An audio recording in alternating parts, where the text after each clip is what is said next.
bukan sekadar janji-janji, tapi hadir di hari. Assalamualaikum warahmatullahi wabarakatuh. Sampurasun. Yang saya hormati Ketua DPRD Provinsi Jawa Barat yang mulia Bapak Buki Wibawa, para wakil ketua Bapak Iwan Suryawan, ini tokoh politisi yang begitu kalem saat ada interupsi. Bapak MK Iswara, ini politisi yang tampan selamanya tapi tidak pernah nakal. Dan tokoh spektakuler kita yang sangat populer di antara politisi DPRD Provinsi Jawa Barat, Bapak Ono Surono. Saya sudah tahu Pak Ono kontrak-kontrak medianya sudah banyak nanti ke depan. Kemudian juga Bapak ini sebentar lagi akan berangkat haji, Bapak Ki Haji Acep Jamaluddin. Terima kasih. Seluruh anggota DPRD Provinsi Jawa Barat, para ketua praksi, para ketua komisi, dan saya mengucapkan terima kasih atas berbagai otokritik yang dilakukan, baik secara langsung maupun lewat media, baik media massa maupun media elektronik. Dan itu menunjukkan bahwa di Provinsi Jawa Barat ada terjadi dinamika politik yang luar biasa. Semua orang memiliki concern pada hal yang menjadi tujuan kita, wujudkan Jawa Barat istimewa dengan berbagai cara. Tugas DPR adalah bicara, itulah tugas DPR. Jadi kalau tidak bicara, mungkin DPRD dianggap tidak ada. Saya ucapkan terima kasih atas otokritiknya. Sekretaris Daerah Provinsi Jawa Barat, kemudian yang mewakili Pangdam 3 Siliwangi, yang mewakili Kapolda Jabar, yang mewakili Kejaksaan Tinggi Jawa Barat, dan untuk khusus untuk Kejaksaan Tinggi Jawa Barat, saya sampaikan ucapan terima kasih, rasa hormat yang tinggi kepada Kejaksaan Agung Republik Indonesia atas tindakannya melakukan penahanan dan mentersangkakan Direktur Utama PT Sritek dan salah satu mantan pejabat BJB yang sudah resign atas kasus dugaan penyimpangan kredit, yaitu menyampaikan kredit ke Bank Jabar, mudah-mudahan tidak salah, kalau salah dikoreksi, sekitar 600 miliar rupiah tanpa agunan yang memadai. Dan ini langkah taktis, dan pemerintah Provinsi Jawa Barat melalui RUPS-nya sudah melakukan koreksi dan perubahan secara total sehingga peristiwa ini tidak akan mempengaruhi kinerja BJB. Saya ucapkan terima kasih dan semoga peristiwa ini tidak terjadi lagi di masa yang akan datang. Kemudian yang hormati para staf ahli, para asisten, para kepala perangkat daerah Provinsi Jawa Barat. Yang pertama, forum ini adalah forum kebahagiaan. Ada yang berbahagia hari ini, yaitu seluruh warga Jawa Barat, di mana kita bisa menyelesaikan dua agenda, yaitu agenda pengesahan raperda tentang investasi dan agenda tentang pengesahan hasil dari LKPJ. Seluruh rakyat Jawa Barat bergembira karena rencana kita dalam melaksanakan pembangunan akan berjalan dengan cepat. Tetapi barangkali para media sangat kecewa karena hari ini tidak kejutan-kejutan lagi, sehingga viewernya mungkin agak menurun hari ini. Tetapi kita harus berkorban demi kepentingan rakyat Jawa Barat. Kita kesampingkan viewer, kita kesampingkan komen, kita utamakan kepentingan rakyat Jawa Barat. Sebenarnya konsep pidatonya sudah ada, tetapi saya mencoba menyatukannya. Yang pertama adalah bahwa kita bicara tadi tentang berbagai rekomendasi, dan rekomendasi itu juga termasuk di dalamnya disahkannya raperda tentang investasi yang sebentar lagi menjadi perda. Apa sih yang menjadi rekomendasi? Rekomendasi pertama adalah angka kemiskinan yang masih tinggi di Jawa Barat. Tetapi saya usul pada Pak Ketua, ke depan kalau LKPJ sebaiknya para bupati wali kota diundang di seluruh Jawa Barat. Karena Jawa Barat itu pertanggungjawabannya bukan di OPD Jawa Barat, tetapi seluruh kinerja pembangunan itu ada di Pemkab dan Pemkot serta ada di pemerintah desa. Jawa Barat tidak memiliki rakyat yang terkelola secara langsung karena seluruh pengelolaannya ada di pemerintah kabupaten kota dan pemerintahan desa. dan saya mohon nanti dipaparkan kemiskinan yang paling tinggi dalam perspektif BPS, dalam perspektif LKPJ dan analisisnya itu di kabupaten mana, bila perlu sampai di desa mana.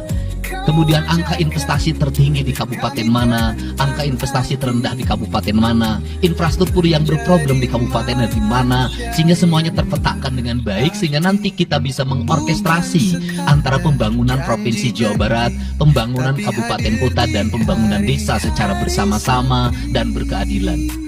Kemudian yang kedua, bahwa investasi ini menjadi aspek yang utama dalam kinerja pembangunan Provinsi Jawa Barat hari ini.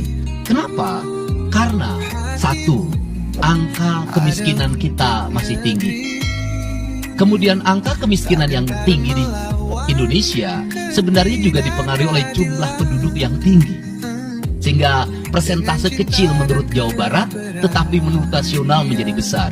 Keberhasilan Indonesia sangat tergantung terhadap kinerja pemerintah Provinsi Jawa Barat, pemerintah kabupaten kota, dan pemerintahan desa. Yang kedua adalah pendidikan. Yang ketiga adalah infrastruktur. Yang keempat, kesehatan.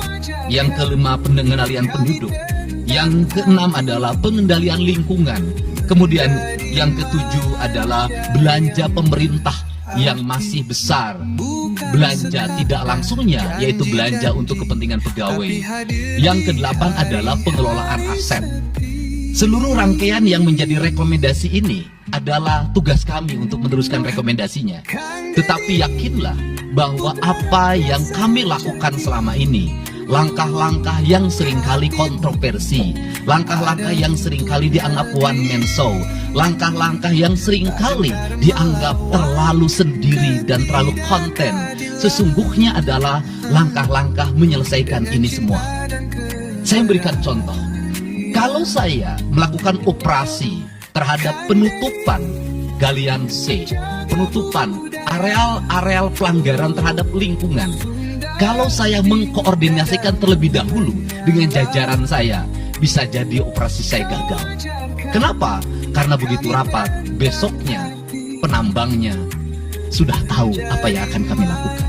Sehingga kejutan-kejutan itu dilakukan untuk memberikan efek kejut. Dari efek kejut itu melahirkan viral. Dari viral itu melahirkan atensi, yang pada akhirnya hari ini Jawa Barat seluruh penambangan liar bisa diselesaikan secara hukum, dan Kapolda memberi atensi yang sangat tinggi. Hari ini Jaksa Agung memberikan perintah kepada Kejaksaan Tinggi untuk melakukan proses pidana bagi siapapun yang melakukan pelanggaran lingkungan dan memberikan kerugian bagi kepentingan masyarakat.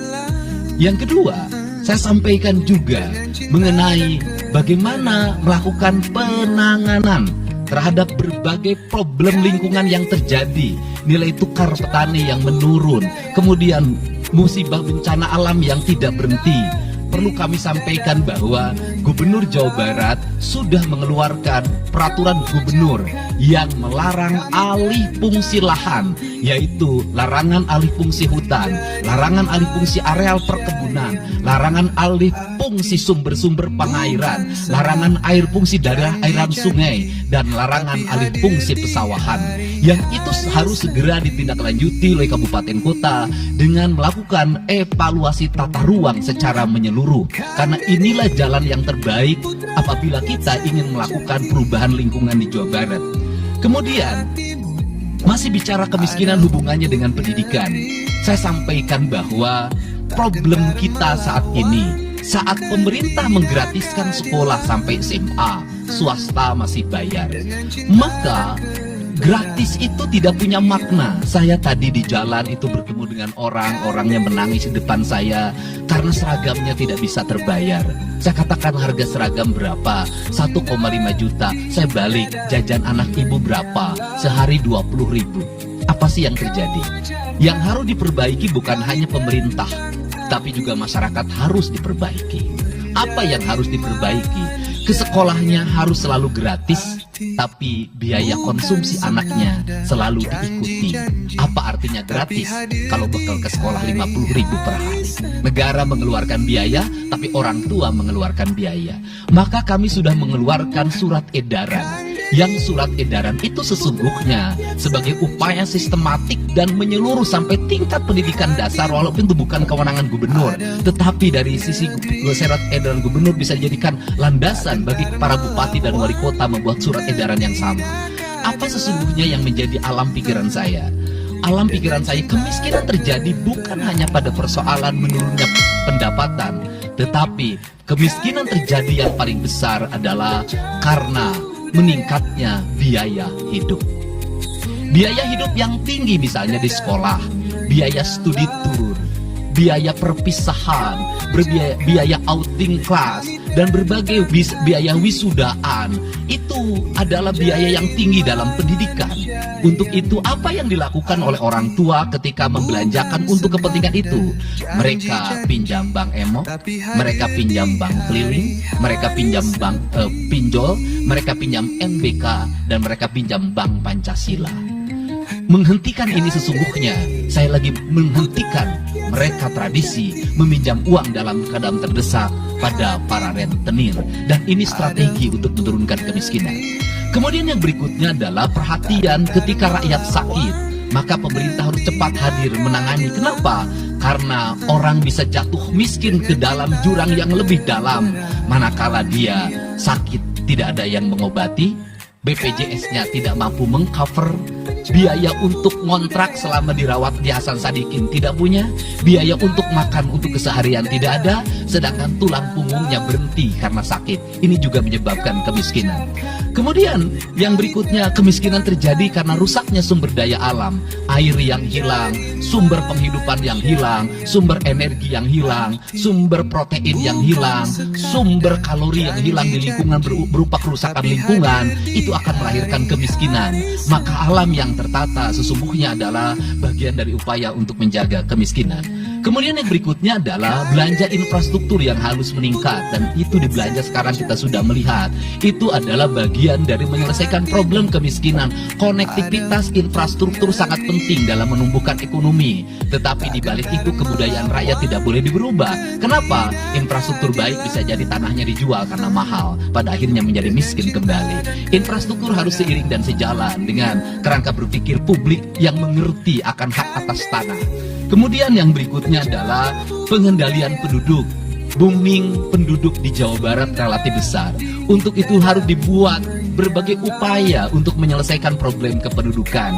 Saya berkali-kali bercerita bagaimana di Majalengka saya bertemu dengan sebuah keluarga yang tinggal di kontrakan, yang ayah dan ibunya tidur ketika jam 11 siang dan anak-anaknya berjualan di alun-alun. Jumlah anaknya 11, dan ketika saya berkunjung ke tempat kontrakannya sudah hamil lagi yang ke-12. Ini problem. Dan itu saya kemudian di Cirebon, saya berkunjung pada sebuah rumah yang listriknya baru dinyalakan lewat program Provinsi Jawa Barat. Rumahnya itu ternyata anaknya sudah 4, padahal dia baru saja menyelesaikan rumah dari pinjaman senilai 25 juta, dan itu pun belum selesai, dan rumahnya 1 kamar.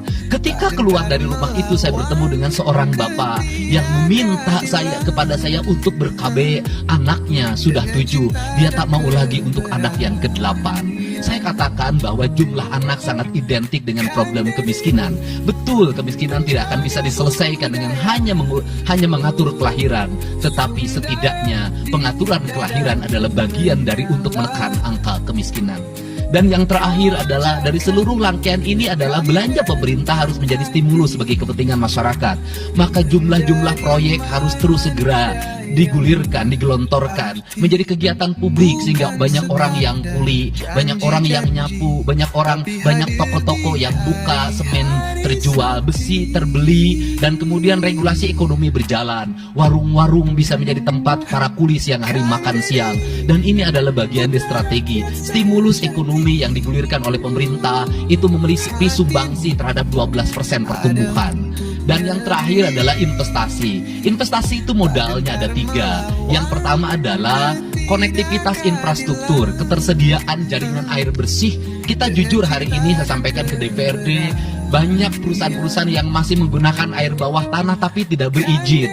bayar pajak tidak, jalan terus. Karena kalau dihentikan mereka pabriknya berhenti. Setelah itu apa? Mereka menjadi objek pemerasan beberapa pihak dalam setiap bulan karena dianggap melanggar perda. Tetapi kalau juga mereka dihentikan, maka pabrik itu berhenti. Dilema itu harus segera diselesaikan. Caranya bagaimana? Caranya adalah pemerintah provinsi melalui Bapeda hari ini harus segera merancang daerah-daerah yang menjadi kawasan industri, harus dibangun fasilitas infrastruktur jaringan air bersih dalam bentuk investasi pemerintah, sehingga nanti dikoreksikan dengan PAM-PAM atau PDA air di setiap kabupaten kota secara terkoneksi. Dan ini jalan bagi kita menyelamatkan lingkungan dan menorong pertumbuhan PDA air di setiap kabupaten kota. Karena apa? Karena angka pembayaran yang dilakukan oleh industri jauh lebih baik dibanding angka rumah tangga dan angka-angka layanan sosial lainnya. Itu yang pertama. Yang kedua adalah tumbuhnya iklim investasi di mana masyarakat merasa nyaman, investor merasa nyaman ketika perizinannya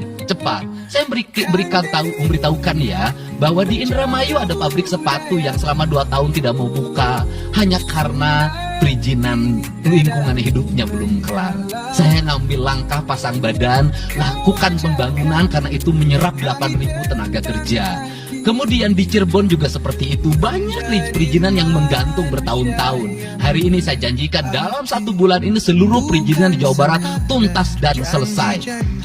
Dan saya meminta kepala BPM TSP menjadi VR pemerintah Provinsi Jawa Barat untuk senantiasa tiap hari melihat data dan dokumen di setiap kabupaten kota, mana yang terlambat, mana yang mengalami hambatan. Kemudian yang berikutnya adalah kenyamanan dalam berusaha. Kenyamanan dalam berusaha adalah keterangan para investor dan lingkungan masyarakat terhadap berbagai aksi gangguan dari orang yang mengatasnamakan diri preman. Untuk itu hari ini kita cukup bersyukur di Jawa Barat, peristiwa ini sudah hampir tidak ada. Kapolda kalau dengar ada preman hari ini turun, termasuk ke Garut, dengar ada preman Kapolda turun. Ini semua stakeholder sudah bergerak dengan baik, layanan investasi sudah berjalan dengan baik. Tinggal satu lagi hambatan investasi adalah masyarakat menaikkan harga tanahnya luar biasa. Kasus BYD kenapa mengalami hambatan sekitar 20 hektar masih belum terbebaskan? Karena rakyatnya hari ini meminta 3 juta rupiah per meter. Padahal di situ dulu 150.000, itu pun jarang yang beli. Ini problem kita. Apa peran gubernur saya sampaikan? Peran gubernur bukan hanya mendorong bagaimana investasi berjalan melalui mekanisme administratif. Saya sampai turun untuk mijitin orang yang jual agar mau jual.